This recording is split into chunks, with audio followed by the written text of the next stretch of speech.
अस्सलाम वालेकुम, मैं हूं आपका मेज़बान मोहम्मद उमर। आप देख रहे हैं आरजी इन्फो।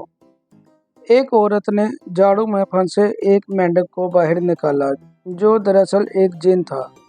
वो बोला, आपकी 3 ख्वाहिशात पूरी करूंगा, लेकिन आप जो कुछ मांगेंगी आपके शोहर को वही चीज़ें 10 गुना मिलेंगी।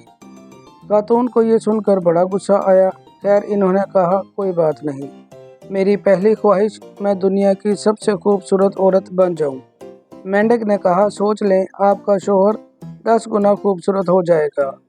कोई बात नहीं, मैं सबसे खूबसूरत होंगी तो वो मुझे ही देखेगा। खातून ने कहा। मेंढक ने कोई मंत्र पढ़ा, खातून बेहद खूबसूरत हो गई। दूसरी ख्वाहिश कि मैं अमीर हो जाऊं। मेंढक ने कहा, सोच लें, आपका शोहर आपसे भी 10 गुना अमीर हो जाएगा। खातून ने कहा, कोई मसला नहीं, इसकी दौलत या मेरी एक ही बात है। मेंढक का मंत्र, औरत अमीर। जी खातून, आपकी तीसरी ख्वाहिश? मेंढक ने पूछा। मुझे एक हल्का सा दौरा यानी कि हार्ट अटैक हो जाए। इस कहानी का सबक, खातून बहुत चालाक होती हैं, इनसे ज़्यादा होशियारी अच्छी नहीं। सज्जनों